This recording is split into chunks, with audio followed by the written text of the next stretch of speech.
Bom dia para quem é de bom dia, boa noite para quem é da boa noite, 93 para quem é de 93, paz profunda para quem é de paz profunda.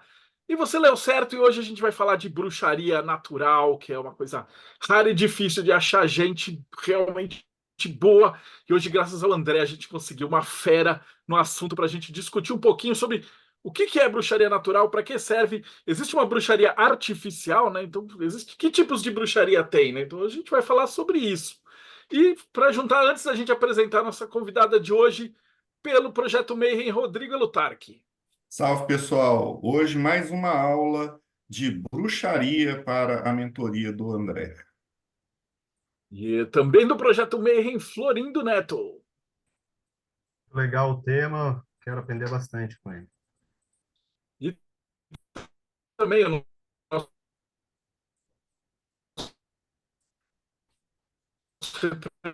representante da bruxaria, que é André Correia.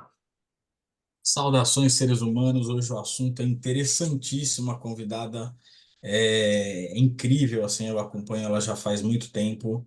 Tem um canal maravilhoso, tem uma produção de conteúdo incrível. E posso começar apresentando ela já, Marcelo? Tá Claro. travando? Então tá.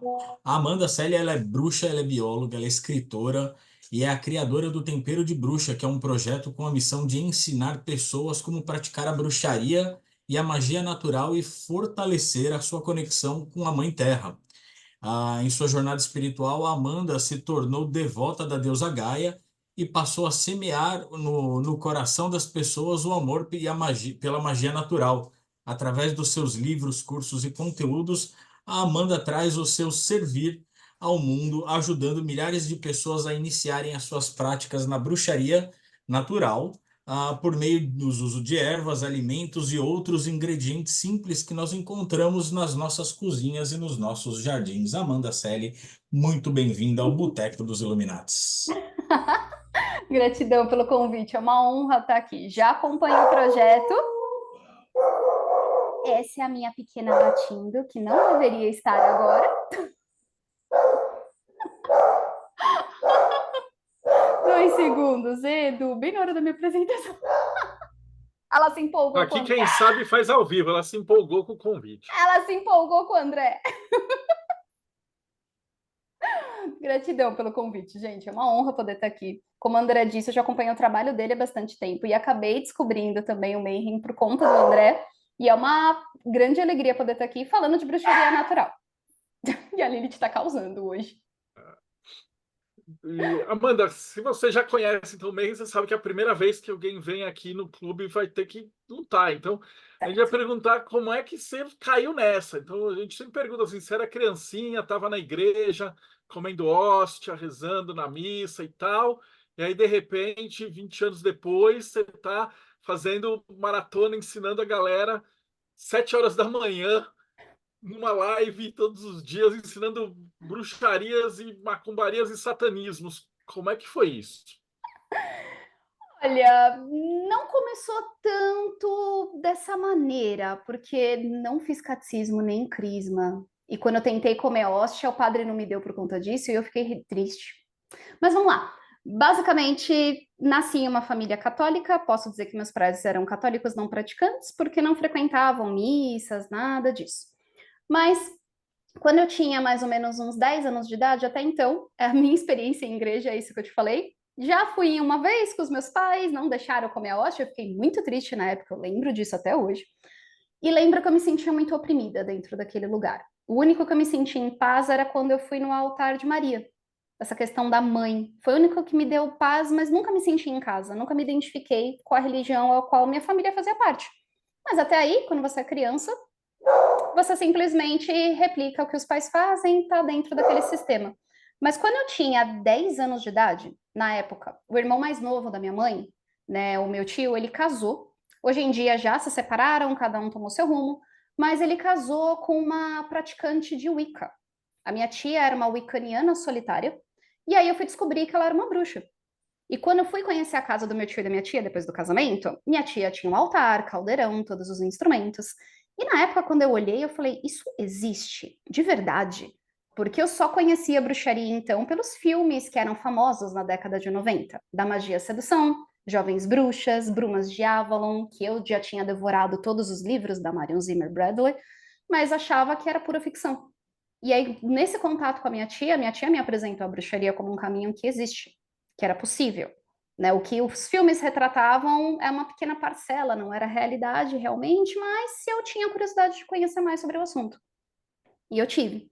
Desde os 10 anos eu comecei a estudar sobre o assunto, sobre o tema, a tal ponto que eu cheguei para os meus pais quando eu tinha uns 11, 12, e na época eu falei que eu ia trocar de religião. Né? A minha porta de entrada para a bruxaria na época foi a Wicca, que é uma religião. Então eu falei que eu ia trocar. E o meu pai ficou extremamente preocupado, né? Como todo bom pai e mãe, ouve a palavra bruxaria, a gente sabe que existe ainda muito preconceito, uma visão toda estigmatizada sobre o assunto. E meu pai queria até que eu fizesse catecismo e crisma. Minha mãe, na época, me defendeu, falando que não adiantaria eu fazer obrigada. E aí meu pai falou, então, que eu deveria estudar em casa com ele a religião a qual eu pertencia, para ter certeza se eu queria trocar ou não. Estudei, a tal ponto que eu era tão questionadora que meu pai largou a mão e falou, ok, segue teu rumo, faz o que você quiser, deve ser uma fase, vai passar logo. Cá estou eu, vou fazer 34 anos, sou professora, tenho cursos, tenho livros, faço live todos os dias ensinando bruxaria. Não foi uma fase. Bom, a gente não sabe, né? Pode ser que seu pai esteja certo e que essa fase acabe daqui uns 10, 20 Pode anos, ser, mas né? durou bastante. Mais Ainda há do que ele esperava. esperança. E Amanda, como que foi essa transição? Porque assim, você começou na Wicca, você começou estudando esse processo. Acho que a maioria das pessoas chegam pela Wicca também, né? Que é onde tem mais material disponível. E como que foi essa transição da Wicca para a bruxaria natural? Como que você falou assim, não, a Wicca não é para mim, eu me identifico mais com essa característica da bruxaria natural. E já emendo outra pergunta. O que que é a bruxaria natural, já que a gente está fazendo a diferenciação de Wicca e bruxaria natural? Certo. Na época, foi a Wicca minha porta de entrada, como você disse, é a maior fonte de informações que a gente tinha, principalmente naquela época que eu era adolescente. A maioria dos livros que chegaram no Brasil traduzidos por editoras como a Gaia Além da Lenda, na época, eram livros baseados na Wicca. Então, escrito por sacerdotes wiccanianos. Então, foi minha porta de entrada, foi onde eu comecei a estudar. Dentro da Wicca, por ser uma religião, existe todo um dogma, tem toda uma questão a ser praticada. E dentro da Wicca a gente tem a estrutura da deusa e do deus, do casal divino, ao qual a bruxa deve prestar o seu culto, fazer os seus rituais.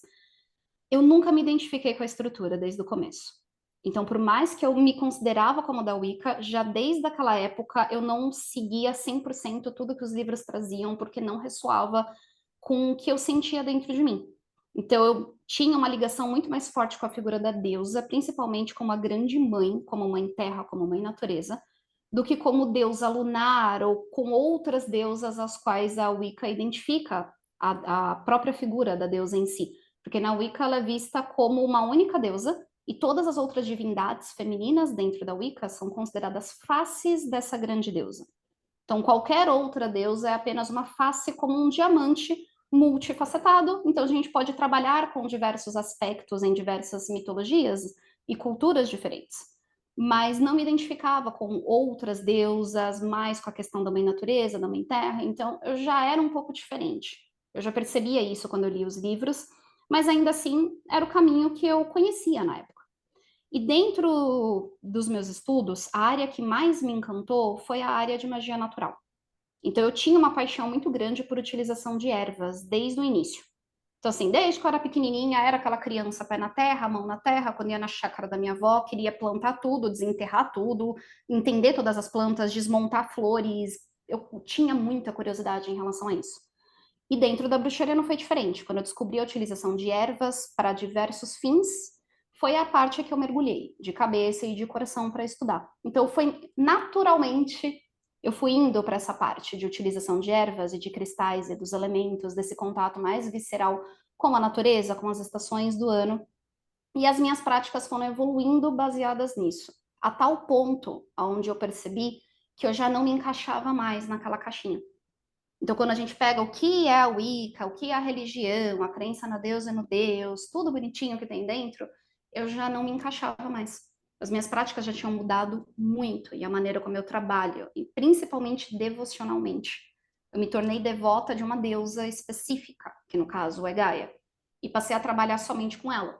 Então as pessoas até brincam que eu sou a bruxa mais monoteísta que elas conhecem nesse sentido, porque eu não trabalho com outras divindades, com outros deuses e deusas. E aí todo o meu caminho foi mudando muito em decorrência disso. A tal ponto em que eu percebi que eu já não pertencia mais a essa religião. A minha religião havia mudado, as minhas crenças haviam mudado. Mas ainda assim, eu era uma bruxa. Ainda praticava esse caminho e essa arte. De todas as vertentes que existem, a que eu mais me encaixava era a bruxaria natural. Então era esse conceito que a bruxaria natural traz. E basicamente, a grande diferença, a primeira, entre Wicca e bruxaria natural, é que a Wicca, ela é sim uma vertente de bruxaria. Então, dentro desse grande guarda-chuva existem diversas vertentes, a Wicca é uma delas. E a Wicca é considerada uma religião. Então, para a pessoa praticar o Wicca, ser considerada uma Wiccana ou uma Wiccaniana, dependendo da terminologia usada, a pessoa ela deve abandonar a sua religião anterior e se dedicar única e exclusivamente a essa nova religião. Agora, a bruxaria natural é considerada uma prática, um estilo de vida, um modo de encarar o mundo. Consequentemente, a bruxa que segue esse caminho, ela pode pertencer a qualquer caminho espiritual ou religião que ela desejar, desde que esse caminho se concilie com as práticas da bruxaria. Permita essa fusão entre elas. Então, existem bruxas naturais que são pagãs, existem bruxas naturais que são da Wicca, então se focam na prática da bruxaria natural, da magia natural, mas pertencem àquela religião. Existem bruxas naturais que são da Umbanda, do Candomblé. Existem bruxas naturais que são seculares, então não têm prática religiosa nenhuma, não vinculam as suas práticas de bruxaria a nenhuma divindade, a nenhuma religião, a nenhum tipo de espiritualidade. E existem bruxas, por exemplo, que nem eu, que eu sou pagã, e eu sigo um caminho específico dentro do paganismo como religião. Então, uma das grandes diferenças entre a bruxaria natural e a Wicca é essa. Então, a bruxaria natural, ela não impõe regras em relação à maneira como você encara aquilo que é divino, a divindade. Cada bruxa natural vai encarar o divino de acordo com o seu caminho espiritual. O que é consenso é, todas enxergam esse divino na natureza que habita ao seu redor e dentro de você. Agora, o nome que elas dão para esse divino, a face que elas dão para esse divino, vai mudar de acordo com cada bruxa natural. Essa é a Amanda, principal diferença. então, dentro desse contexto que você fala, existe a possibilidade, eu sei que assim, não vai existir uma bruxa natural testemunha de Jeová, porque, né? O caminho espiritual não concilia as práticas de bruxaria. Mas existe um catolicismo herético, né? Sim. Um catolicismo folclórico. Então a gente pode colocar, por exemplo, as benzedeiras, né? Que apesar de católicas, apesar de cristãs, né? Que às vezes fazem o benzimento até usando um terço ou coisa do tipo, mas que também trabalham com ervas, trabalham com essas energias naturais dentro dessa mesma nomenclatura de bruxaria natural também, mesmo que elas não usem esse título. Sim, eu considero que sim. Porque mesmo que elas não usem esse título por conta do caminho delas, por talvez elas encararem esse título como algo que seja pejorativo por conta da visão que a bruxa tem dentro do catolicismo, elas são praticantes de magia natural e o foco da prática delas é a utilização das ervas e de outros elementos que a natureza fornece para elas para a realização dos feitiços e dos rituais e dos processos de cura ou de transformação que elas desejam. Então, elas trabalham a intenção delas usando essas forças da natureza como aliadas naquele processo. Então, essa é a principal base da bruxaria natural. Então, a base da bruxaria natural é a magia natural. Então, é a magia que é feita a partir dos elementos da natureza e de quaisquer outros materiais que a natureza fornece em sua integralidade. Então, a natureza ao seu redor e também dentro de você. Então, uma bruxa natural vai fazer uso de ervas, de cristais, dos 4 elementos da natureza. Mas ela também pode fazer uso de terra, de água, de sangue, de saliva, de ossos, de penas, dos próprios sentimentos, das próprias emoções. Então, as benzedeiras, no caso, são mulheres sábias, cujo conhecimento é passado entre gerações da utilização de ervas sagradas junto com o poder da intenção e da palavra e da fé para que elas tragam, através desse ritual, uma transformação, uma cura, né? Então, elas eliminam aquilo que está prejudicando a saúde da pessoa em todos os sentidos, físico, mental, emocional, espiritual. Tudo que está bloqueando, adoecendo, enfraquecendo aquela pessoa, elas trabalham através do benzimento. Então, tem total correlação com as práticas de bruxaria natural, mesmo que elas não façam uso desse título. E aí, como a bruxaria natural não tem regras em relação ao divino, elas vão encarar o divino da maneira como elas têm dentro do catolicismo, enquanto outras bruxas naturais vão encarar o divino de uma outra maneira. Bacana. Florindo?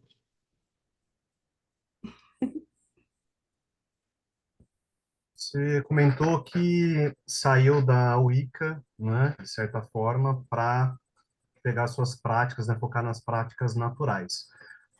Poderia-se dizer que, de certa forma, você se desvinculou de determinados conceitos estrangeiros, principalmente ingleses, para se voltar mais para a natureza, assim, digamos assim, que está à sua volta e que, de certa forma, ressoa mais com o lugar onde você vive? E, se sim, qual que é a dificuldade maior que uma bruxa hoje encontra para fazer essa passagem? Certo. Sim, acho que uma das grandes mudanças que eu tive em relação a sair da Wicca e ir, no caso, para a bruxaria natural, foi realmente me desvincular de alguns aspectos europeus que tem dentro dessa prática, especificamente falando. Muitos deles que são baseados na cultura celta, anglo-saxã, como, por exemplo, a estrutura da roda do ano, e tentar trazer a minha prática de uma maneira mais visceral possível no contato com a terra, com a natureza, com as estações e com o ciclo que existe. E isso vai muito de acordo também com a minha própria formação. Eu sou bióloga, então eu não conseguia desvincular o que eu via dentro da universidade e da faculdade em relação ao ciclo da natureza, em relação a como a natureza funciona, ela atua, a teia da vida, em relação às minhas práticas de bruxaria. Né? Por ser uma bruxa extremamente ligada a essa questão dessa conexão com a natureza, o que eu busco fortalecer, realmente essa saída da Wicca foi muito importante para que eu conseguisse trabalhar esse processo. Então, eu me desvinculei de muitas práticas, de muitos nomes. Alguns eu ainda faço uso, mas mais numa questão de facilitar as pessoas quando eu ensino os processos. Então, como, por exemplo, roda do ano, estações do ano. Eu ainda ensino para as pessoas a utilização dos nomes da roda do ano clássica, como, por exemplo, é encontrada dentro da Wicca e de outras vertentes dentro da bruxaria. Mas são nomes europeus, baseados em culturas celtas, anglo-saxões e germânicas. Porém, é para facilitar o entendimento dessas pessoas, porque são os nomes que elas conhecem daquelas datas. Mas quando eu ensino a roda do ano, eu tento trazer as pessoas muito mais para um processo de conexão com a natureza do lugar onde elas habitam, a terra onde elas pisam, o ventre onde elas caminham. Então, que elas consigam entender qual é o clima do lugar onde elas moram, como esse clima se manifesta, como as estações se mostram no lugar onde ela mora, quais são as diferenças que existem, porque estudar simplesmente roda do ano, como, por exemplo, tem dentro dos livros de Wicca, Yuli, que é o solstício de inverno, todos os livros trazem simbolismos da neve, e do pinheiro, e do cervo. E nada disso a gente tem em diversas regiões aqui do Brasil, da nossa terra. As estações aqui se manifestam de uma maneira muito diferente, muito peculiar, de acordo com cada bioma que a gente tem, em cada região do nosso país. Então, eu tento estimular ao máximo as pessoas para que elas tenham esse processo de conexão profundo com a natureza onde elas vivam, para que elas consigam reconhecer os sinais, por exemplo, das estações onde elas moram, dos processos que estão acontecendo, da riqueza e da diversidade que a gente tem dentro da nossa própria terra. E uma das maiores dificuldades que eu tenho em relação a isso é realmente trabalhar com as pessoas para que elas valorizem o que a própria terra onde elas vivem tem. Porque a bruxaria, por ter raízes europeias muito fortes, as pessoas, eu acho que ainda tem algo... Eu não gosto de usar esse termo, mas mesmo assim, parece que a gente tem um pouquinho de síndrome de vira-lata. Então, parece que tudo que vem de fora é muito melhor, é muito mais bonito, é muito mais encantador.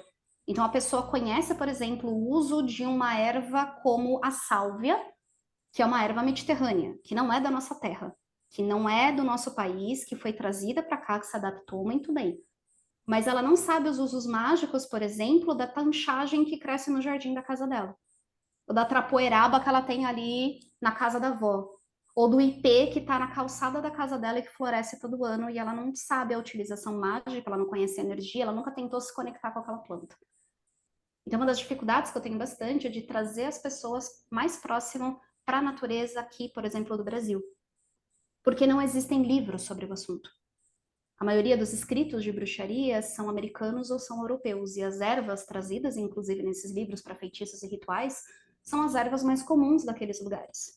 Então as pessoas estão acostumadas com alecrim, manjericão, sálvia, palo santo, mas não estão acostumadas a vir no jardim e você ver um lírio do brejo, e você pegar uma aroeira azul, e você pegar um ipê para fazer um feitiço e um ritual.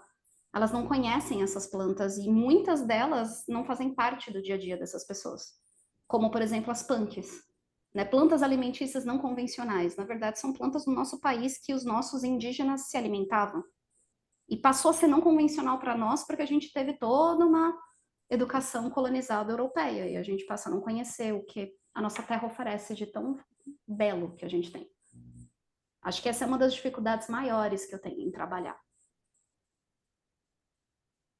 Eu queria continuar a pergunta nessa linha, porque quando você fala, por exemplo, você vai usar no ritual um ipê amarelo, um ipê roxo, alguma coisa brasileira, Sim. qual é o seu processo para descobrir para que ele serve? Então, por exemplo, a gente já tem classicamente dentro do hermetismo que é a erva planetária. Só brasileira que não tem nenhum livro e nada assim. Como é que é o seu processo para tentar descobrir para que serve o ipê roxo? Em que elemento ele entra? Em que planeta ele entra? Existe um processo? Não existe? Você pode falar um pouquinho para a gente de como é que funcionaria, pelo menos no teu caso, como é que você faz essa adaptação? A partir da biologia, Sim. da magia, por teste? Se puder falar um pouquinho disso daí. Um pouquinho dos dois. O que acontece? Isso é uma coisa que o André, como ele acompanha meu trabalho faz um tempo, ele está acostumado com isso, que eu acabo trazendo bastante. Por eu ser bióloga, eu não consigo desvincular os conhecimentos que eu tive de biologia com as minhas práticas de bruxaria. Então, eu sempre fui uma bruxa extremamente questionadora em relação à utilização principalmente de ervas, que é a parte que eu mais sou apaixonada.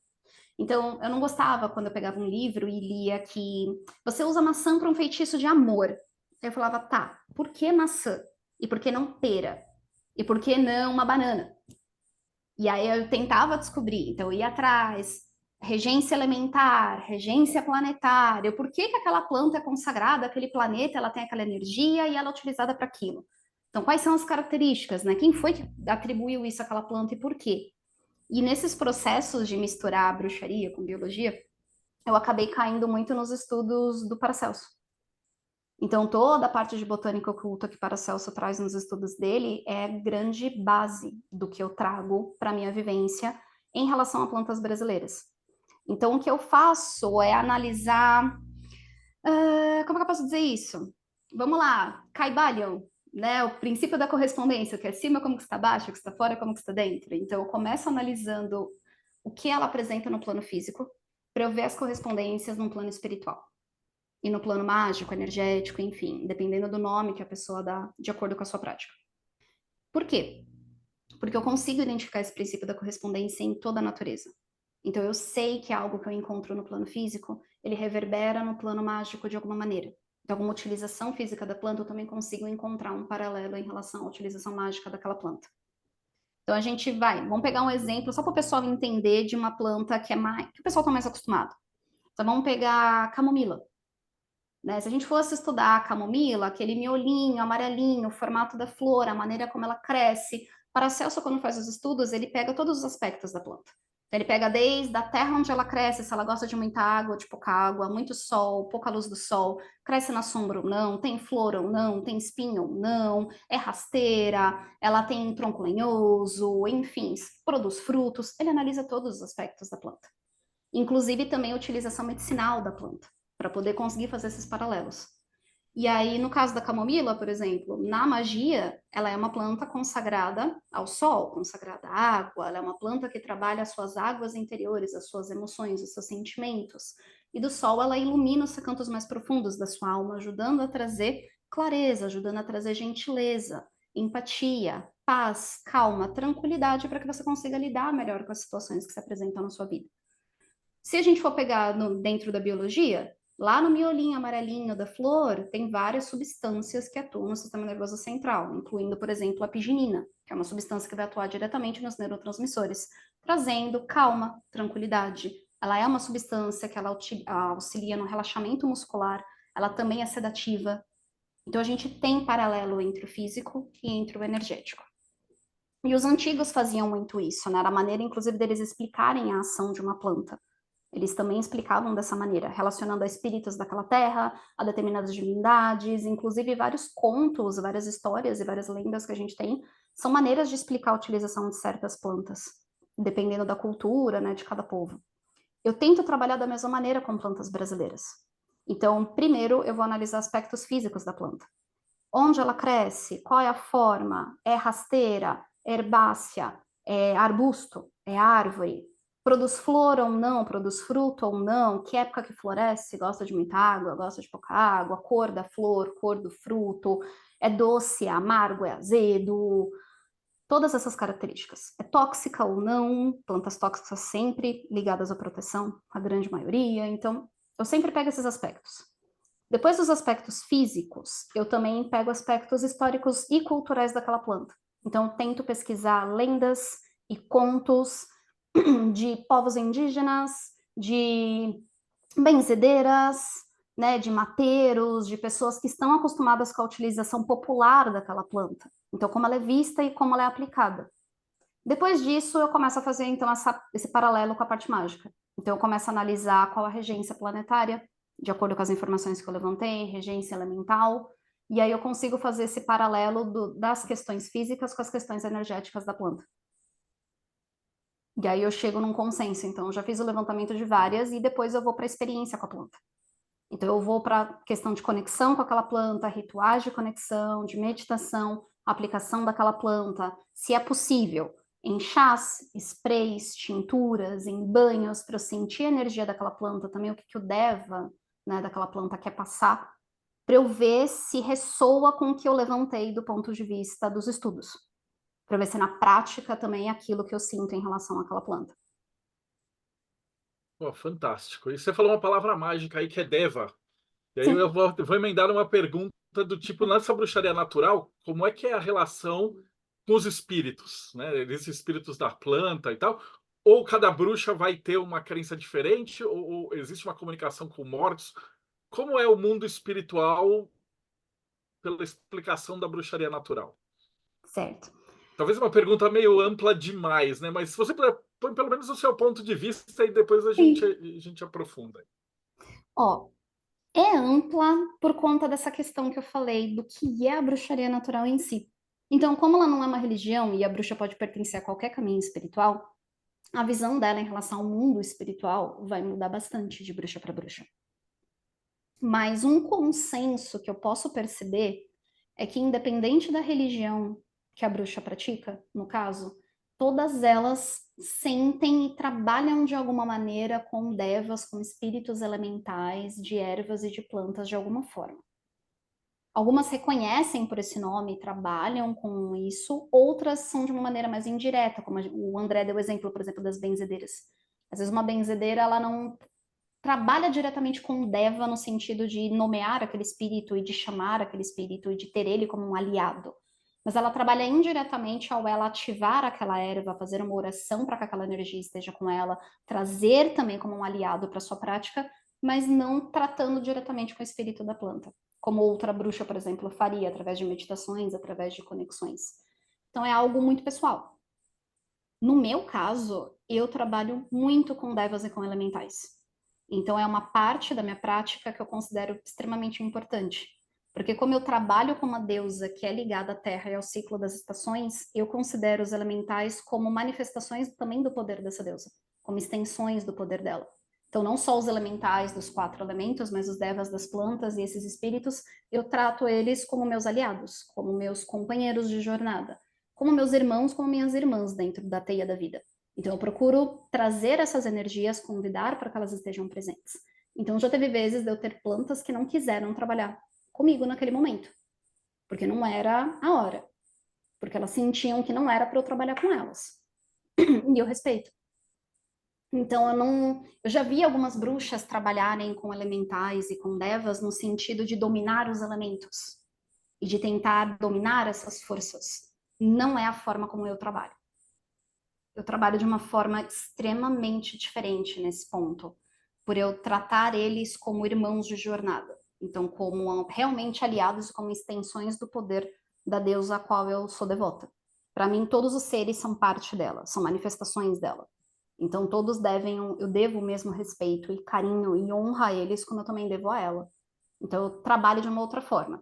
Já vi bruxas naturais trabalhando bem diferente do que eu faço, no caso. E tá tudo bem.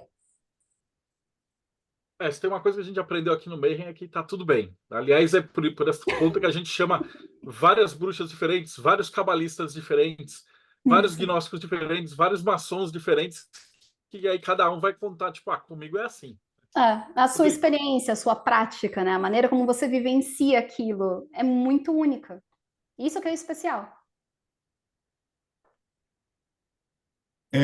A minha pergunta, parte dela você já respondeu, porque eu queria saber, na sua prática, quais são os pilares de conhecimento com os quais você trabalha.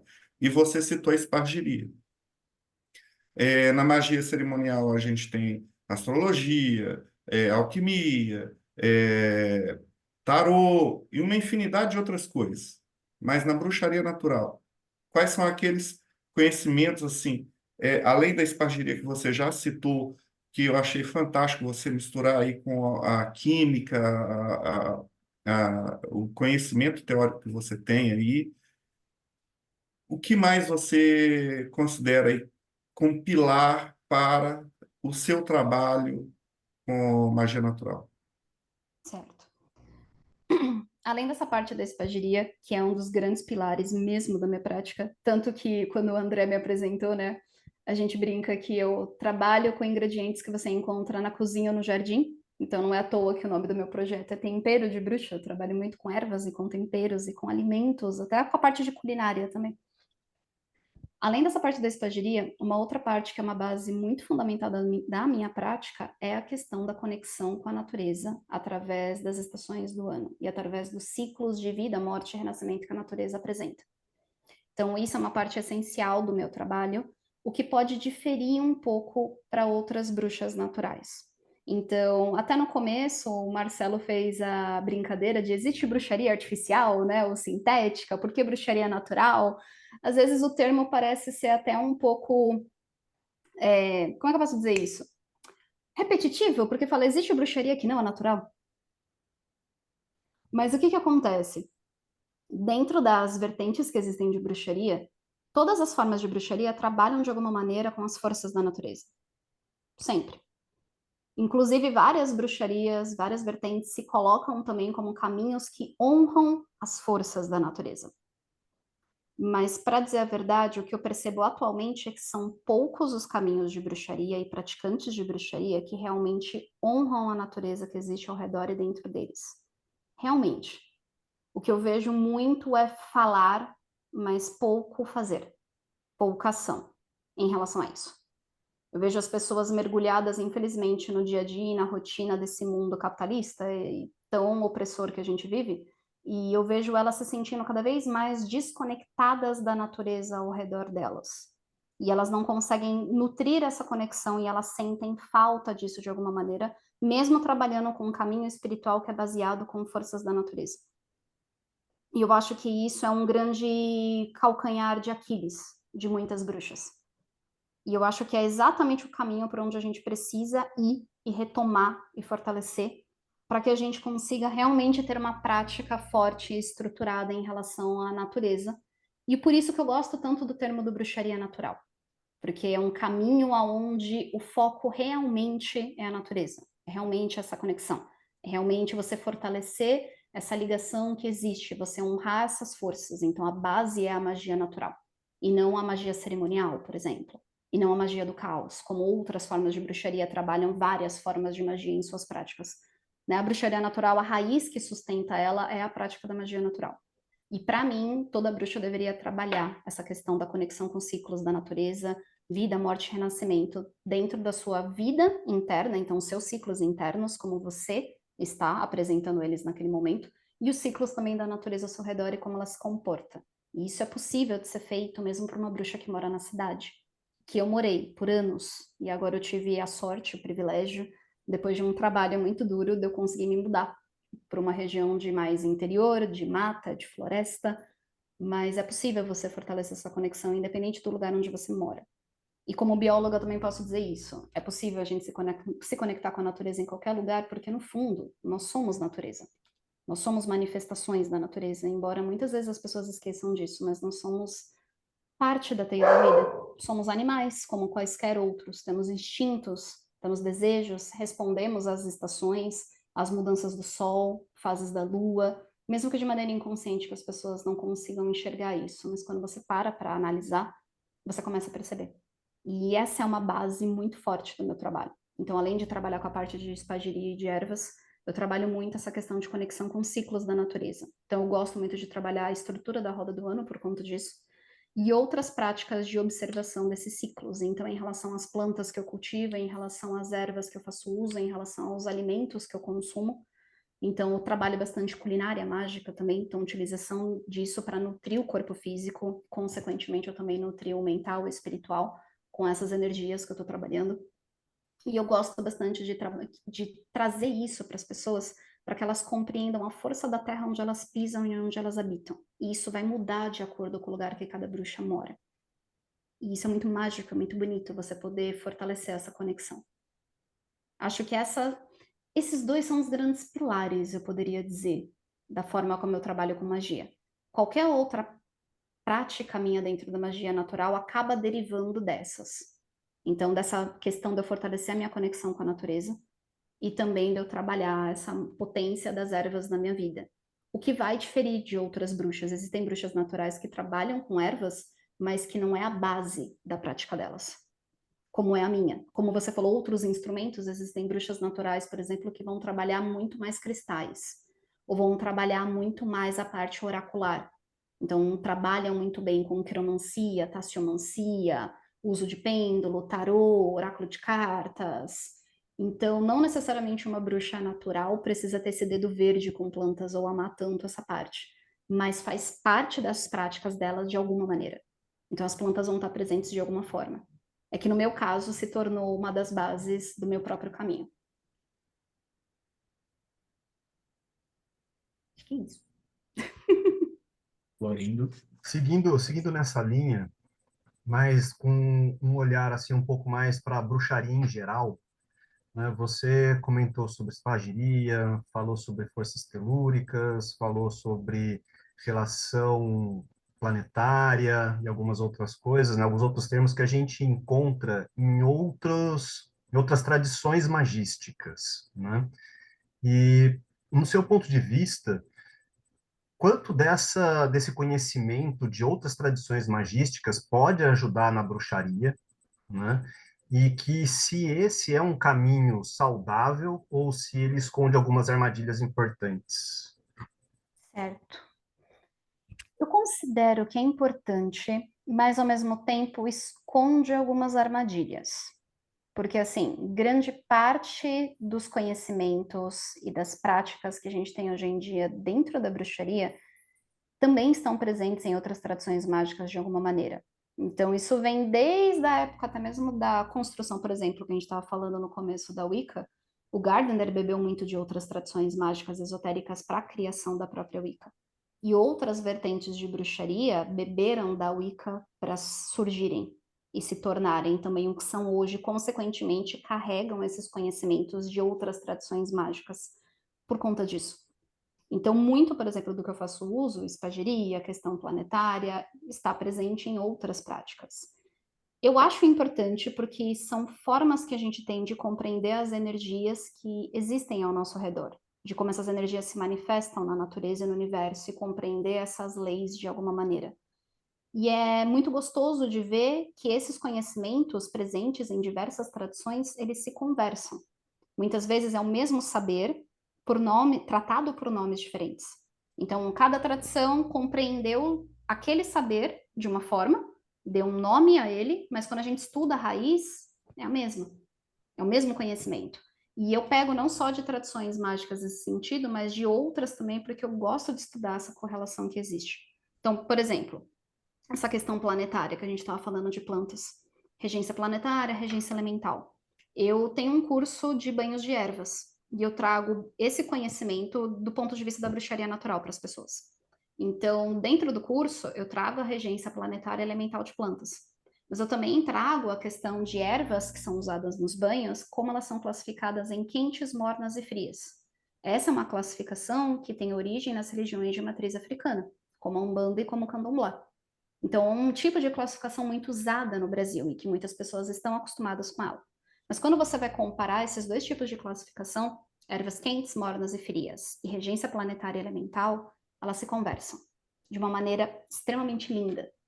Então, plantas que são consideradas quentes, agressivas, com poder de banimento, de limpeza e de descarrego extremamente forte, a tal ponto de drenar até a energia vital, que devem ser usadas com cuidado, quando a gente vai fazer pela parte ali da análise planetária elemental, normalmente são plantas regidas por Marte, ou pelo fogo, ou por Saturno.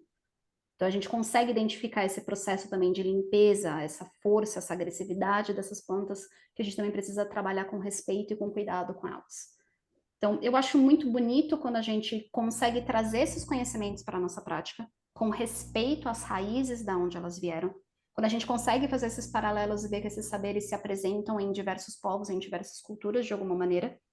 Mas eu acho que a gente tem que tomar cuidado ao trazer isso, de uma maneira a também você conseguir conciliar com a sua espiritualidade, com o seu caminho, como, por exemplo, com a sua fé, a que você faz parte. Então, por exemplo, no meu caso, eu sou pagã. E recentemente a gente acabou de passar pelo carnaval e estava tendo um grande debate dentro do meio bruxesco sobre a quaresma. E como várias bruxas estavam desesperadas com essa questão de que devem defender, proteger a sua energia desse processo. Esse é um conhecimento, esse é um saber, esse é uma prática, uma data, enfim, que é de uma cultura, que é de uma religião específica, que é do catolicismo. Né, o período da quaresma, uns 40 dias para você ter a punição, para você ter as suas penitências, para você fazer a sua purificação. Esse é um tipo de conhecimento ou de prática que eu sei, eu estudei, eu trago para a minha vivência? Não. Por quê? Não faz sentido de acordo com a minha vivência, de acordo com a minha espiritualidade, de acordo com as minhas crenças. É de uma religião que é completamente diferente da qual eu faço parte. Então, esse é um tipo de conhecimento que eu não vou trazer para mim. E eu acho que aí está o grande perigo. Muitas pessoas acabam trazendo, incorporando para suas práticas conhecimentos e saberes e ações de vertentes de outros caminhos mágicos, aos quais as pessoas não conhecem as raízes, elas não estudam, elas não têm conhecimento da origem daquilo e elas simplesmente replicam e aplicam na vida delas sem se questionarem o motivo daquilo e o porquê daquilo. E aí, como bruxaria é um caminho de liberdade, isso por um lado é muito bom, então a gente pode realmente abrir o nosso coração para as práticas, mas ao mesmo tempo a gente precisa ter muita seriedade, estudo, discernimento do que a gente realmente vai trazer para o nosso caminho ou não. Porque é um outro debate também que tem dentro do meio da bruxaria, em relação principalmente à bruxaria natural, é o fato dela ser tão aberta e ela abraçar tantas pessoas, o que pode acontecer com essa prática no futuro, se ela não pode ser, inclusive, suprimida por outros caminhos, engolida por outras vertentes, e simplesmente deixar de existir por conta disso. Então, acho que a gente tem que ter um pouco de cuidado com o que a gente traz.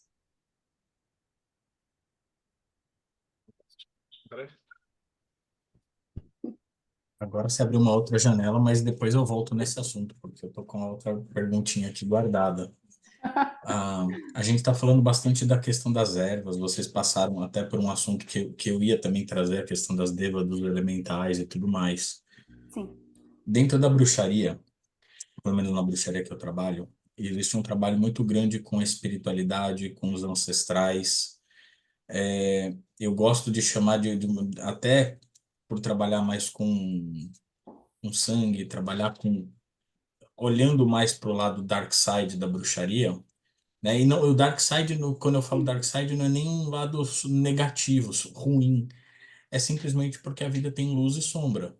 Sim. né? Então, assim, o trabalho ele precisa ser equilibrado nesse sentido também. Na bruxaria natural, como que se lida com isso? Além das ervas, né? Existe uma relação com os ancestrais? Existe algum processo relacionado à necromancia ou esse contato com os espíritos daqueles que vieram antes de nós? Como que você lida com esses conhecimentos que, que chegam para a gente não de uma forma, vou chamar de tradicional, né? Existe essa conexão com o mundo invisível também? Existe bastante, mas, novamente, vai variar muito de acordo com o caminho espiritual da bruxa em si, dentro da bruxaria natural. Porque dependendo do caminho que ela segue, a maneira como ela lida com o mundo espiritual vai ser diferente. Então, a maneira como ela lida com essas práticas também vai ser diferente.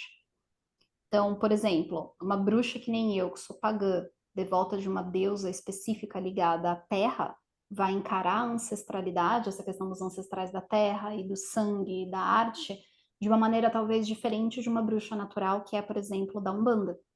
A maneira como ela vai trabalhar a ancestralidade dela e as práticas dela vão ser talvez muito diferentes das minhas, porque ela vai trazer todo esse conhecimento da bruxaria natural e essas práticas, mas dentro da visão do mundo espiritual que ela tem, de acordo com a visão dela.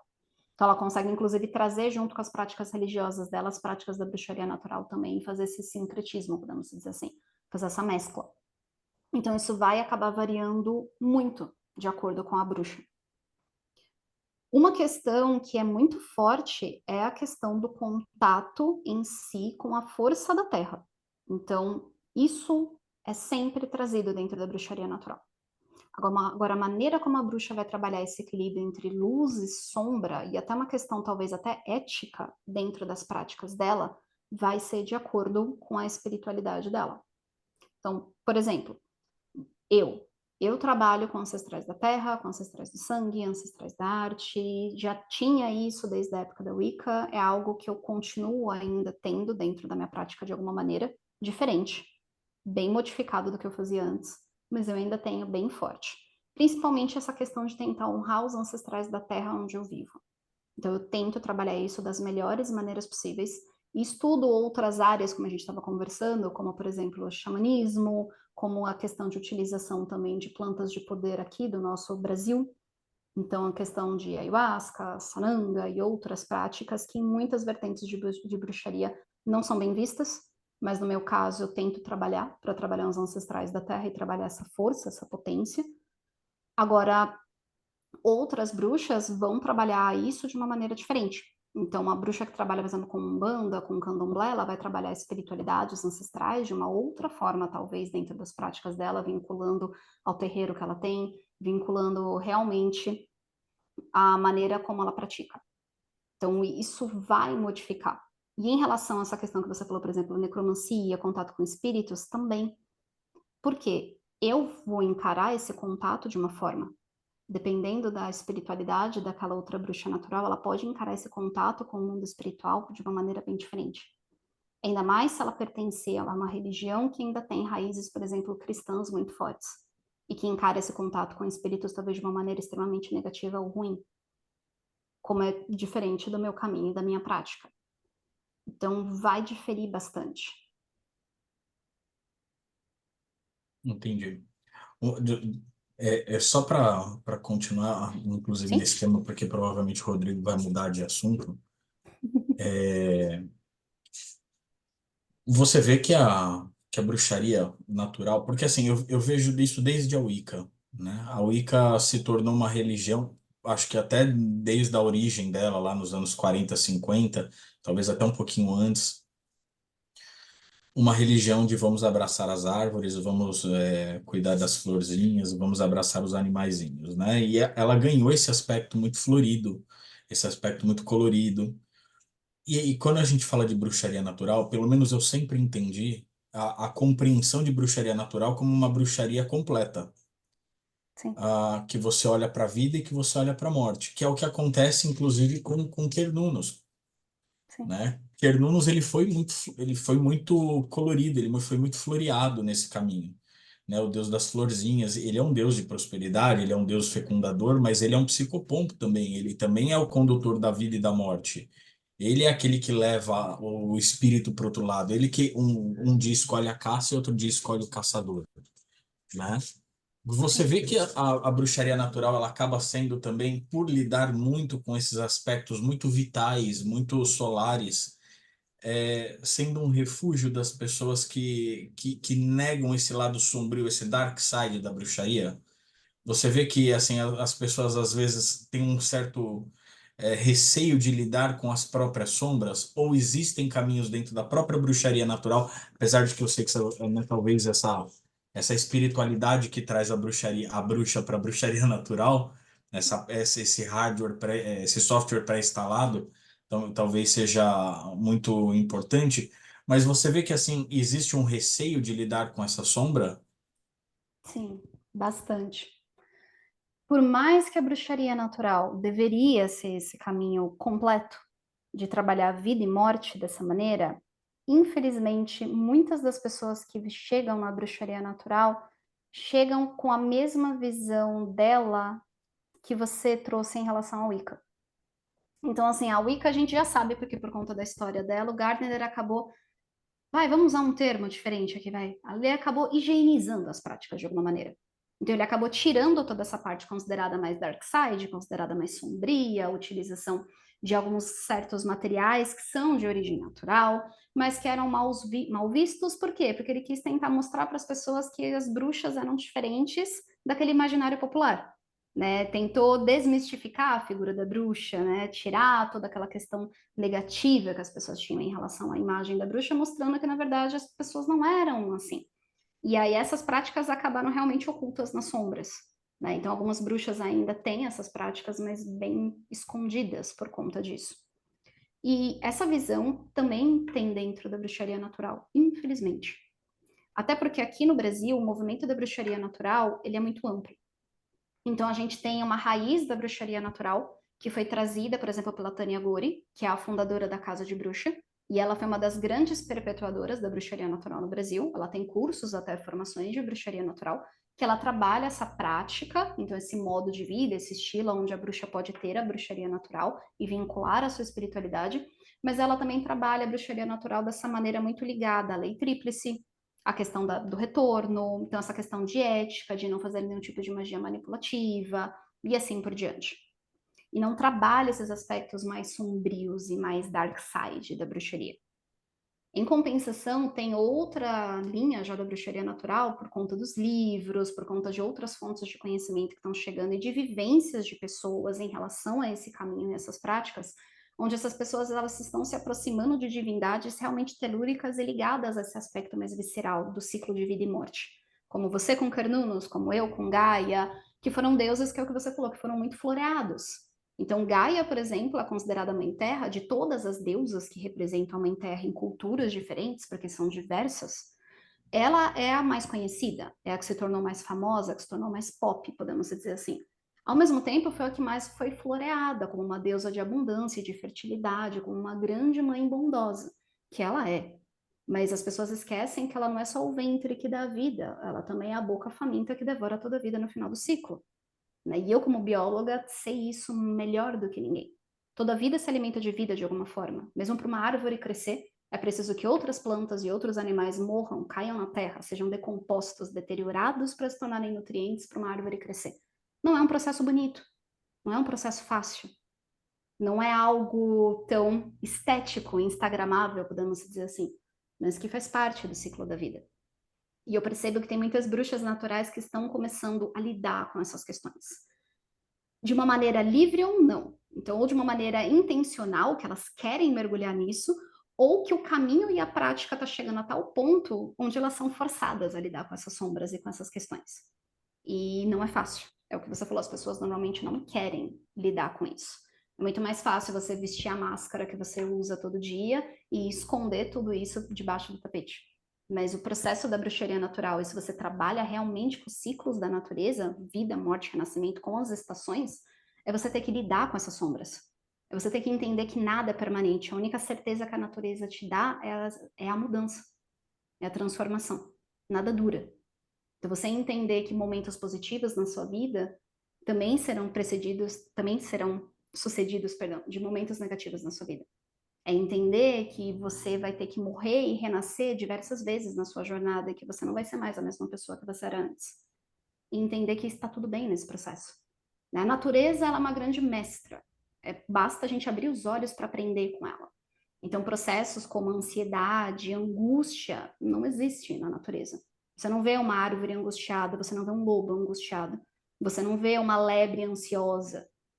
Tudo isso vem de processos nossos onde a gente se desconectou dessa grande teia da vida, como eu posso dizer isso? Nessa tentativa de tentar deixar a nossa prática unicamente solar e iluminada e feliz. E não é fácil trabalhar esses outros aspectos da bruxaria natural com as pessoas, porque existe muito preconceito. Então, mesmo eu no canal, quando eu trabalho com as pessoas e falo, e nas lives e ensino feitiços e trago essa questão de conexão com a natureza, tento trazer esse lado, tento abordar mais esse lado, mas não é tão simples. Não é tão fácil trabalhar isso com as pessoas. Tanto do ponto de vista espiritual, em relação a deuses, às suas sombras interiores, quanto em relação à prática em si. Então, materiais diferentes que a gente pode fazer uso. Então, a bruxaria natural muitas vezes é encarada também como um caminho de muitas flores e de muitas borboletas. E aí, quando a gente começa a ir para um outro lado, as pessoas às vezes se assustam com algumas coisas em relação à bruxaria natural. Então, eu, por exemplo, eu sou vegetariana. Então, não consumo mais carne de nenhum tipo. Por uma questão ética, por uma questão de respeito, não por uma questão de que eu sou contra a questão de você se alimentar de animais. Como bióloga, é isso que eu falei. Eu sei que toda vida se alimenta de vida, faz parte. Mas a questão como eles são tratados atualmente, a maneira como eles são criados atualmente é extremamente cruel. É diferente do que os povos antigos faziam. Então, eu sou contra isso. Por exemplo, optei de não ser. Mas não é por isso que eu não faço uso, por exemplo, de um osso que eu encontro caído numa floresta. De uma pena que eu encontro caída numa caminhada. De uma pele, por exemplo, de cobra que uma amiga tem e ela trocou e ela, olha, você quer fazer uso?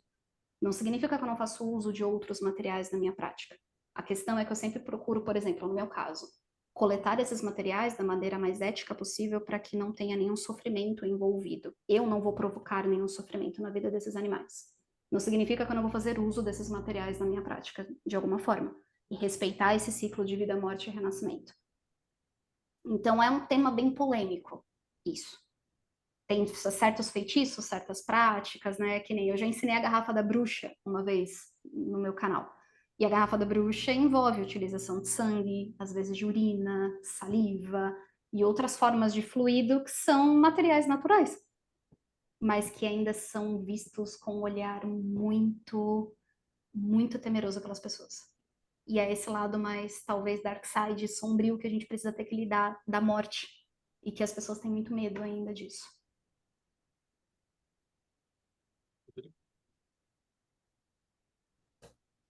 Novamente, minha pergunta você já respondeu.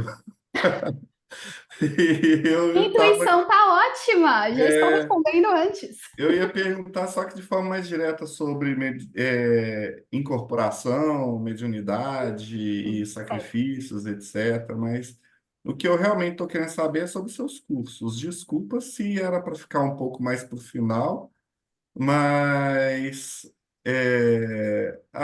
aqui a consciência está pedindo para eu fazer a pergunta do Alan. E depois você pode partir para os cursos que você tem aqui. Relaxa. A questão que você tinha comentado de incorporação é a Ah, mesma resposta que eu daria para o André que eu falei. Vai depender do caminho de cada bruxa. Então, por é, exemplo, bruxas você naturais que respondeu. são da Umbanda, que são do Candomblé, trabalham muito bem em incorporação.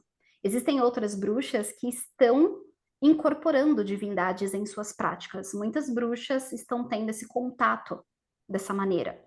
Mas isso vai mudar de acordo com a forma como a bruxa encara aquelas divindades, como ela tem a sua espiritualidade. Eu, por exemplo, que sou uma bruxa que trabalha só com Gaia, eu sou uma devota dessa deusa, para mim, nas minhas práticas, eu não trabalho com esse conceito. Porque se eu sou ela e ela é parte de mim, ela está dentro de mim, eu estou dentro dela a todo momento nessa teia da vida, Não faz sentido eu incorporar uma divindade, na verdade, da qual eu já faço parte e eu sou ela, de alguma maneira. Então, ela se manifesta de outras formas no meu trabalho e na minha devoção. Mas existem bruxas, por exemplo, que encaram um divino de uma maneira mais externa e que é possível trazer essa força para dentro de si. No meu caso, eu sou muito animista e panteísta. Então, não faz parte das minhas práticas. Mas vão ter bruxas que vão trabalhar com isso. Tem umas pessoas que estão assistindo essa gravação aqui que estão fazendo pergunta no chat, eu vou ler para você responder. Legal. Primeiro, Alan, para você, existe alguma correlação entre a bruxaria natural, abrasileirado e o catimbó? Sim, eu acho que tem uma relação muito forte, principalmente nessa questão da utilização de ervas e de plantas. Eu acho muito bonito quando a gente consegue resgatar esses saberes e trazer eles para dentro da bruxaria natural. Então, se torna uma bruxaria natural abrasileirada. Então, a gente sai um pouco daquela questão que eu estava comentando de utilização de ervas europeias e só conhecimentos que vêm daquela terra, e a gente passa a explorar realmente a magia da nossa terra. Então, eu gosto muito, por exemplo, de trazer essa correlação. E aí, o catimbó é um desses caminhos que a gente tem. A Jurema, também sagrada, é outro desses caminhos. O próprio Santo Daime também, que é um caminho cristão, mas que trabalha, por exemplo, com medicinas e com ervas que são consideradas sagradas dentro da floresta, também é outro caminho que a gente pode estudar e compreender melhor como cada um deles trabalha essas ervas e trabalha essas forças da nossa própria terra e trazer isso para a nossa bruxaria natural para tornar ela mais abrasileirada, por que não? Eu acho muito bonito isso, na verdade. Eu acho que a gente estaria honrando a força da terra onde a gente habita.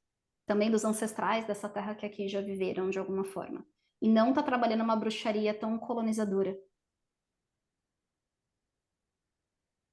Você na sua prática faz uso das ervas de poder, das diversas? Porque todo mundo pensa assim, ah, só e quais? Ó, eu já fiz e ainda faço a consagração, mas nesse caso com condutores, né? Eu não utilizo a medicina sozinha. Então eu vou em lugares onde os condutores realizam cerimônias. No caso da ayahuasca, então a ayahuasca eu vou em uma casa com condutores que fazem as cerimônias. Além da ayahuasca, já tive contato com rapé, também já fiz uso aí já em casa, né, de acordo com as orientações também que eu recebi, mas não é uma medicina com a qual eu me dou tão bem, é muito forte para mim. Também já fiz uso da sananga, e essa é uma medicina que eu abraço muito mais forte com o coração, trabalha muito bem comigo, como a ayahuasca também. Além disso, também já trabalhei com marihuana, posso usar esse nome? Não sei se o vídeo pode. Pode, né? A gente não tem problema. Se eles demonetizarem, a gente também tá nem aí, porque a gente grava vídeo de 1h30 e tal, e o YouTube só distribui vídeo de 10 minutos. Então, Então beleza. a gente é um canal completamente fora dos Eu te padrões entendo. normais. E Eu aqui te a entendo maioria, porque eu faço lives de 1 hora também, então e aqui a maioria é usuário de crack, então se eu falar marihuana não tem problema. não tem problema, tá ótimo. Também já fiz uso, inclusive, uma planta de poder que é muito menosprezada, porque ela se tornou muito banalizada, né? Mas é uma planta de poder como todas as outras, se você usar de forma ritualística, maravilhoso. Também cogumelos, principalmente o cubensis, eu já fiz uso e também microdoses, até para questão de ansiedade, né? Tudo isso que a gente está falando que a natureza não tem, que a gente acaba tendo, né? Por conta dos nossos processos internos, que a gente tem que aprender a lidar com as coisas. Vamos lá.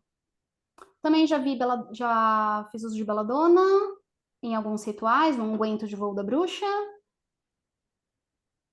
Que eu me recorde de ervas de poder foram essas. Tenho muita vontade de ver São Pedro, também peiote, que eu ainda não tive oportunidade. E a manita, ainda também não tive oportunidade desse cogumelo em específico. E ele é tão lindo, eu tenho muita curiosidade. Conheço, estudo, mas não tive oportunidade ainda de fazer uso dele. E cerimônias de cacau também, mas já não é considerada uma planta tão enteógena assim. Essas, E por aí exemplo, foram as que eu já trabalhei. Inclusive, eu tive a certeza de que Gaia era a minha deusa mãe, deusa madrinha, deusa matrona, enfim, dependendo do termo que cada vertente de bruxaria usa. Eu tive a certeza que era ela durante um ritual de consagração de ayahuasca.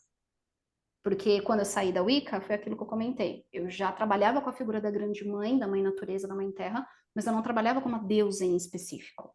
E eu tinha um carinho muito grande por Gaia e por Pachamama. Eram duas deusas que me encantavam e que eu estudava e o olho brilhava. E eu sabia que eu tinha alguma correlação com elas. Mas eu estudava todas as deusas que representam a Mãe Terra de alguma forma. Tanto que, inclusive, são deusas que eu ainda tenho contato. Mas de todas, a que se apresentou para mim foi Gaia. E foi durante um ritual. Acho que agora ficou faltando só a pergunta importante, que é se o cara está assistindo esse vídeo, gostou de bruxaria, ele quer começar, e você falou que tem cursos e livros e tal. Você podia falar um pouquinho dos seus cursos, como é que você Sim. começou, por qual que você começou, por onde você recomenda que a pessoa faça, tem uma ordem específica, e aí depois a gente fala um pouquinho dos livros. Legal. Vamos lá. Meus cursos não têm uma ordem específica, tudo vai depender do desejo por onde a pessoa quer começar, alguma área que talvez encante mais ela. O primeiro curso que eu lancei é um curso que se chama Cozinha da Bruxa. O nome pode ficar até meio, nossa, mas cozinha? É, porque a cozinha é o grande laboratório alquímico de qualquer bruxa. Se vocês perceberem, 90% dos feitiços que a gente pode fazer na cozinha ou utiliza alguma coisa que vem da cozinha. De alguma forma, algum alimento, alguma erva, algum tempero, algum instrumento, e fogão, enfim. Então, eu trabalho bastante com a parte de culinária mágica também. Então, esse é um curso introdutório de magia natural. Então, é um curso onde eu trabalho desde origens da bruxaria, instrumentos mágicos, a questão de influência planetária, elementar, herbalismo mágico, também roda do ano, feitiços e rituais. Então, uma parte introdutória de banhos mágicos, tinturas de ervas, pós mágicos, amuletos e talismãs, sprays. Também tem toda a parte devocional da roda do ano e tem a parte de culinária mágica no final do curso que eu também trago. Além desse curso, depois dele eu fiz o Tinturas de Ervas, então é um curso específico para quem quer trabalhar com tinturas. Então eu ensino de um jeito simples e descomplicado as pessoas a prepararem as suas próprias tinturas de ervas. Ensino o método científico e também ensino o método popular para o preparo. Então, a partir do curso, a pessoa consegue fazer tinturas de qualquer erva, tanto fresca quanto seca, não importa se é casca, raiz, semente, fruto, flor, no curso eu ensino o método que você pode aplicar para cada uma dessas partes. E também a utilização das tinturas. Então, tanto utilização interna para ingestão, para tratamento, como também externo, no caso de sprays energéticos, banhos mágicos, compressas e assim por diante. Depois desse curso, eu lancei um de banhos de ervas especificamente, e aí é um curso focado bem na bruxaria natural. Então, eu gosto de avisar, porque às vezes tem algumas bruxas que são da Umbanda, que são do Candomblé, né? E o curso, no caso, eu trago essa visão realmente da bruxaria natural. Então, eu não entro muito na questão de divindades nesse caso. Então, é uma prática realmente mais livre que qualquer pessoa de qualquer espiritualidade pode aprender a preparar seus próprios banhos. Então, o objetivo do curso é eu ensinar a pessoa a realmente preparar um banho quando ela precisa, para ela não ser mais dependente de receitas prontas da internet, que a grande maioria está bem desequilibrada energeticamente, depois as pessoas tomam banho, não ficam bem, não sabem por quê.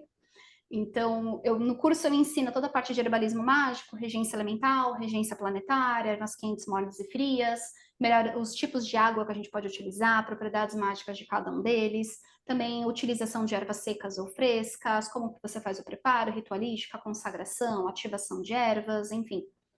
E o último curso que eu trouxe, que foi agora, no comecinho do ano, é um curso de Runas das Bruxas, que é um oráculo ao qual as pessoas tinham muita curiosidade de conhecer. Durante as lives que eu fiz sobre runas, as pessoas despertaram de uma tal maneira, mas não tinham um curso específico sobre isso, porque não é um oráculo tão conhecido. Então, eu trouxe um curso de Runas das Bruxas também, que eu ensino as características de cada uma das 13 runas, a simbologia, a energia por trás, como fazer as tiragens com as runas e até fazer feitiços usando os símbolos das runas para potencializar a intenção daquele feitiço. Todos os cursos, as aulas já são gravadas, então as pessoas podem fazer no ritmo delas, respeitando o ciclo de vida delas também. Elas não precisam ter ansiedade ou medo em relação a isso, as aulas estão todas prontas, já aguardando por elas. O acesso dos cursos também é sem limite de acesso, é vitalício. E todos eles têm bônus, então eu sempre preparo livros em PDF, apostilas em PDF, para complementar os saberes do curso, que são bem bonitos, são bem legais, assim. Eu faço tudo com muito amor e com muito carinho. Então, fica o convite para todas as pessoas que quiserem se tornar meus alunas, que têm curiosidade. Por isso que eu falo, não tem uma ordem, vai depender do gosto da pessoa naquele momento da vida dela. Às vezes ela quer aprender primeiro sobre banhos, e aí depois ela descobriu o que é mergulhar na bruxaria natural e faz meu outro curso. Ó, o Rodrigo tá jogando dinheiro na tela, falou que não tá acontecendo nada. Onde que tem esses cursos? Como é que a gente acha isso? Estão todos na minha página. Então, por exemplo, quem me encontra no Instagram tá aqui, né? @tempero de bruxa. Então, esse é o meu arroba em todas as redes sociais: Instagram, Facebook, TikTok, Twitter.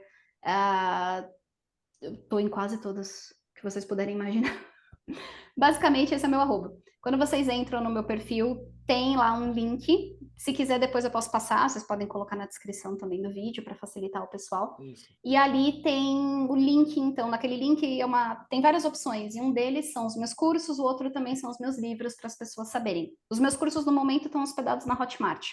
Então, é uma plataforma bem legal, que o pessoal já está acostumado, né, a acessar. E aí os livros eu tenho físicos e digitais também. Então nesse site tá em um linkzinho para tudo para vocês acharem. Maravilha. Para quem está assistindo no YouTube, o link está aqui na descrição do vídeo. Beleza. Putz, Amanda, foi um prazer conversar com você. A gente fala, o Ulisses não está hoje, geralmente ele fala, ele não pôde vir hoje, que ele tinha reunião de maçonaria. Mas eu não sei se você sabe, aqui a gente, na verdade, o time completo chega até, às vezes, 8, 9 pessoas nesse evento. Eu já vi nos vídeos. E a gente fala que o entrevistado que a gente mais gosta é quando o cara fala e o olhinho brilha. E aí não sei, e foi muito legal de ver você falando de erva e o seu olho brilhando. Então acho que foi fantástico. Você vai com certeza voltar mais vezes, né? Então, deixa eu fazer o retorno por fora. Florindo Peixoto, suas considerações. Foi uma aula bem legal. Dá para ver que a nossa entrevistada manja do riscado. E eu acho que vou procurar alguns cursos, sim. Ficou muito legal, gostei. Gratidão. André Correia, suas considerações finais. Bom, eu tenho a Amanda como referência, eu gosto muito dela, gosto muito do Edu também, marido dela, os dois trabalham muito bem juntos, assim, nas lives, todos os dias de manhã, eu não sei como eles conseguem tanto assunto, todos os dias de manhã no Tempero de Bruxa tem live. Sou super fã do seu trabalho, já te falei isso. Acompanho e sempre que puder, sempre que precisar de alguma coisa, é só levantar o braço, chamar, que a gente está por aqui para dar suporte, para cuidar, né, um do trabalho do outro, tá bom? Então saiba que tem o meu respeito sobre o seu trabalho. E se você quer saber sobre outros tipos de bruxaria, entra aqui em andrecorreiatambores.com.br. Lá você vai encontrar um pouquinho do meu trabalho sobre o tambor e também sobre a jornada, a mentoria introdutória em bruxaria e paganismo. E é isso. Beijo do gordo para vocês. Rodrigo Lutarque, suas considerações finais. É um problema quando esse tipo de gente vem aqui, porque eu fico querendo. Ai, meu Deus, agora eu tô querendo ser bruxo natural. Tô ferrado. E tava querendo saber dos cursos, desses negócios, dos seus livros, e tô no sal. Mas o curso de É, tintura dela pelo menos bate com o que você está fazendo de alquimia.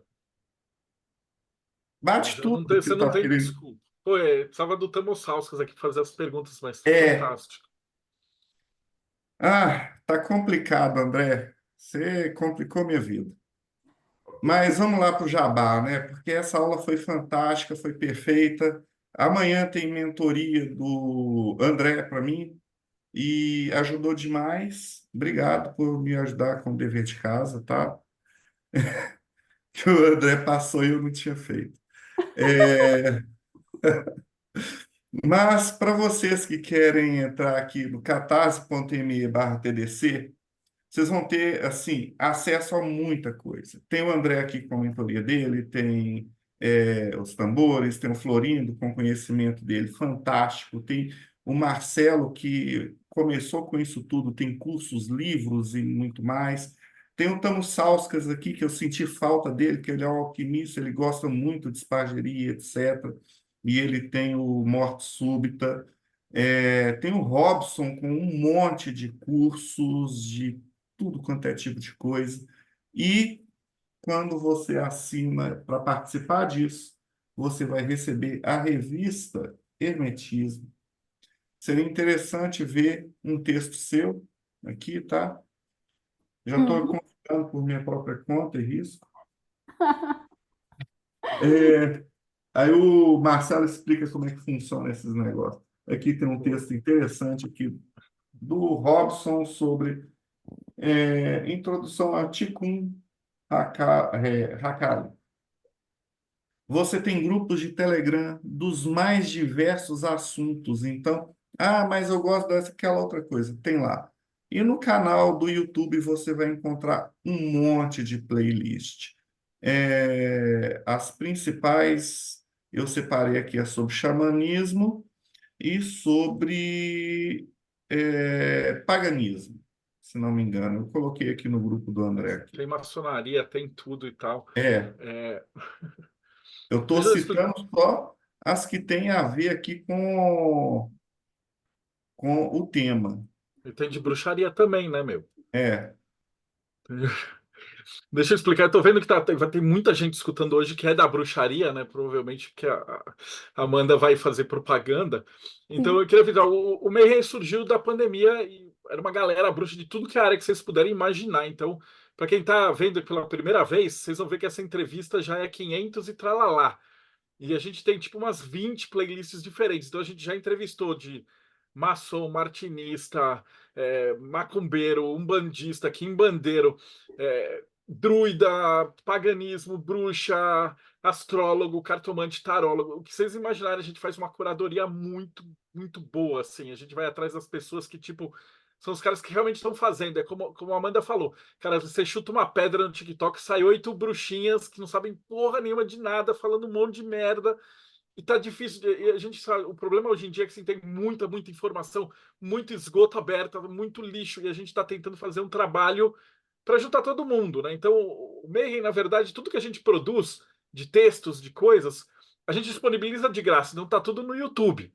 Essa revista que o Rodrigo falou também, porque às vezes a Amanda, você é bióloga, então você sabe que às vezes o pessoal está fazendo um texto. Por exemplo, o André está fazendo um texto de tambores e tal, e aí ele ia fazer uma referência. E aí a referência dele era lá, www.blogspot.net, e tudo estava no Morte Súbita, no Teoria da Conspiração e tal. E a gente falou, putz, vamos juntar e fazer um ISBN, fazer um negócio Uhum. para poder ter isso. E aí surgiu a revista. Então o Mayhem ele é um financiamento coletivo, ele é pago porque as pessoas recebem na casa delas uma revista física que tem as melhores matérias de cada 3 meses. E aí, em Que troca, a gente entrevista uma galera muito fantástica, inclusive você e teu marido estão convidados para escrever. A gente vai colocar isso, então isso é muito bacana. E basicamente esse é o projeto Mayhem, né? Então, catarse.me/TDC. E Amanda Selle, suas considerações finais. Gente, depois desse encontro maravilhoso, eu não tenho nem palavras para agradecer. Eu fico muito contente de poder trazer um pouco da bruxaria natural, desse caminho ao qual eu me encantei tanto e hoje em dia faço parte, mas poder trazer ele de uma maneira mais profunda do que normalmente é visto em outros canais ou de outras formas. E poder trazer alguns debates importantes que eu acho que vai ser acerca até mesmo para a continuidade dessa vertente aqui dentro do Brasil e a maneira como a gente pode trabalhar essa bruxaria e fortalecer essa conexão com a Mãe Terra durante a nossa vida e durante as nossas práticas, que é a base desse caminho. Então, eu fico muito feliz de poder ser considerada uma referência nessa área, de poder ser considerada, como o André disse, tendo um trabalho muito gratificante em relação à divulgação da bruxaria natural. E é uma honra poder estar aqui junto com vocês, trazendo esse caminho para todo mundo que está assistindo. E fico muito contente de poder participar. Tô muito empolgada. Valeu, gente. E para vocês que estão assistindo a gente, então não esquece. Assina o canal, aperta o sininho, tecla tudo, porque é o seguinte, vocês estão vendo, é 1h30 de conversa profunda. Se vocês forem ver, tem 500 vídeos, cada vídeo tem 1h30, 2 horas. A gente entrevistou o grão-mestre da Ordem de Malta, era um velhinho, um senhorzinho. Ele contou 3 horas da origem da Ordem desde 1100. Né? Então, muitas vezes, como essa palestra de hoje, aulas que o pessoal tem, profundas, né? 1 hora, 1h30, 2 horas, e o YouTube simplesmente não divulga. Então, a gente depende da galera seguir o canal, fazer comentário, apertar o sininho e essas coisas para mais pessoas possam ter esse conhecimento. E se você chegou aqui, dá uma olhada nas playlists que você não vai se arrepender. Obrigado, Amanda. Obrigado, André, Florindo, Rodrigo, você que assistiu. E a gente se vê aí no próximo Boteco dos Illuminati.